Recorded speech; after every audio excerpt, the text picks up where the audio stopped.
Video lang to. I-on ko na to.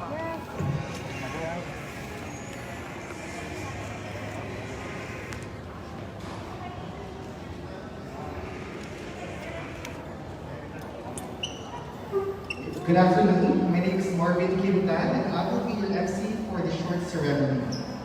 On behalf of the Manila Hotels Executive Committee and the hotel staff, we would like to welcome our guests of honor, Honorable Mayor Francisco Escomo Moreno Tumagoso and Honorable Vice Mayor Maria Sheila Hani Lacuna Pangan. Kasama nila kami. Video. The lighting of the Manila Hotel Christmas tree has become a tradition over the years, usually officiated by the esteemed mayor of the city of Manila. This year, our celebration has decided to become much simpler in view of the current situation and of course giving way to the health protocols we all must adhere to.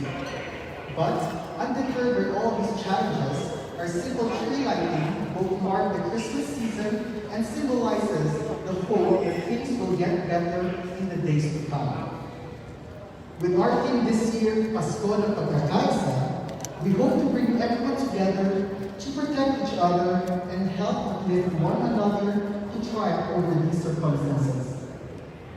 Without further ado, may we call on our guests to ignite a spark of hope and light up not only this beautiful tree and lobby, but all our hearts as well. We call on Honorable Mayor Escomo Moreno Tumagoso, Honorable Vice Mayor Hani Lacuna, and the Manila Hotel President, Attorney Joey D. Lina. Let's light this tree and our countdown. Are you ready? Ready! Are you ready? Ready! Okay, let's start with 5, 4, 3, 2, 1. Maligayang Pasko ng Pagkakaisa sa ating lahat.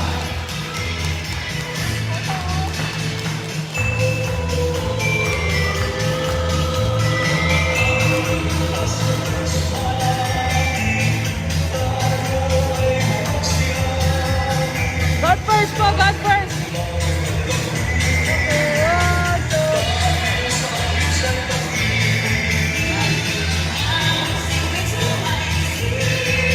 God first!